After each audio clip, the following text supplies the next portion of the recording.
Iran Israel America जंग जारी है। इसका असर अब पूरी दुनिया में देखने को मिल रहा है। अमेरिकी हमलों में ईरान के सुप्रीम लीडर समेत कई बड़े अधिकारी मारे गए हैं। वहीं कांग्रेस नेता जयराम रमेश ने अयतुल्ला अली खामेनेई की 28 फरवरी 2026 को कथित हत्या को लेकर सरकार की चुप्पी पर सवाल उठाए हैं। उन्होंने आरोप लगाया कि अमेरिका और इजराइल द्वारा किए गए हमले में ईरान के सर्वोच्च नेता की मौत हुई, लेकिन इस पर अब तक भारत सरकार की ओर से कोई आधिकारिक प्रतिक्रिया सामने नहीं आई है। जयराम रमेश ने कहा कि प्रधानमंत्री नरेंद्र मोदी और विदेश मंत्री एस जयशंकर ने इस मुद्दे पर सार्वजनिक रूप से कोई बयान नहीं दिया है।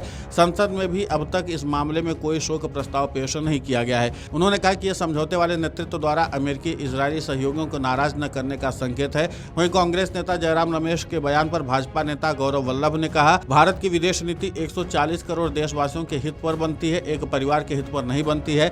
जयराम रमेश परिवार के हित की बात करते हैं, ये देश के हित की बात नहीं करते हैं। पहले परिवार के हित की नीति बनती थी, आज 140 करोड़ देशवासियों के हित की नीति बनती है। इस पूरे मामले को लेकर के कांग्रेस नेता जयराम रमेश को जवाब देते हुए भाजपा नेता गौरव वल्लभ ने और क्या कुछ कहा है, आप खुद सुनिए उन्हीं की जुबानी में। देखिए, भारत की विदेश नीति 140 करोड़ देशवासियों के इंटरेस्ट पर बनती है, एक परिवार के इंटरेस्ट पर नहीं बनती है। ये जो व्यक्ति जयराम जी हैं, ये जयराम जी परिवार के इंटरेस्ट की बात करते हैं, ये देश के इंटरेस्ट की बात नहीं करते। भारत की विदेश नीति पहले एक परिवार की नीति बनती थी, आज 140 करोड़ देशवासियों के इंटरेस्ट के अनुसार ये नीति बनती है। और रही बात भारत की जियोपॉलिटिकल पोजीशनिंग की, भारत की स्ट्रेटेजी की, भारत के विदेश नीति की, तो आज भारत दुनिया का ऐसा देश है जिसको ईरान के विदेश मंत्री चौथी बार भारत के विदेश मंत्री को फोन करते हैं, और भारत ही इकलौता ऐसा देश है जो लगातार इजराइल और अमेरिका के भी संपर्क में है।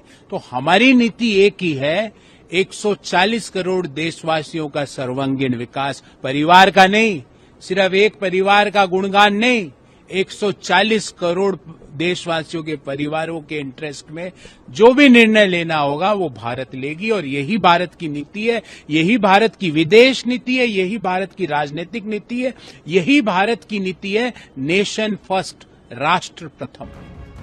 आपको बता दें कि कांग्रेस नेता जयराम रमेश ने सोशल मीडिया प्लेटफॉर्म एक्स पर पोस्ट करते हुए लिखा कि ईरान के संवैधानिक प्रमुख अयतुल्ला अली खामेनेई की 28 फरवरी 2026 को अमेरिका और इजराइल द्वारा हत्या कर दी गई। प्रधानमंत्री मौन है, विदेश मंत्री मौन है, संसद में अब तक शोक प्रस्ताव तक नहीं रखा गया है। आगे लिखा कि भारत ने खाड़ी देशों में ईरान के हमलों की सही रूप से निंदा की है, लेकिन ईरान पर हुए अमेरिका इजराइल के हमले पर पूरी तरह से चुप्पी साध रखी है। यह भी याद रखा जाना चाहिए कि ईरान ब्रिक्स प्लस मंच का हिस्सा है, जिसकी अध्यक्षता इस वर्ष भारत के पास है। जयराम रमेश ने अपने पोस्ट में लिखा कि मई 2024 में ईरान के राष्ट्रपति इब्राहिम रईसी की एक रहस्यमय हेलीकॉप्टर दुर्घटना में मृत्यु हो गई थी।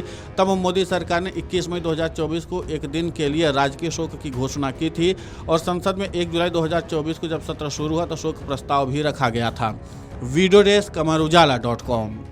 अगर आप ये वीडियो YouTube पर देख रहे हैं तो हमारे चैनल को सब्सक्राइब कर बेल आइकन दबाएं, और Facebook पर देख रहे हैं तो हमारे पेज को लाइक करें।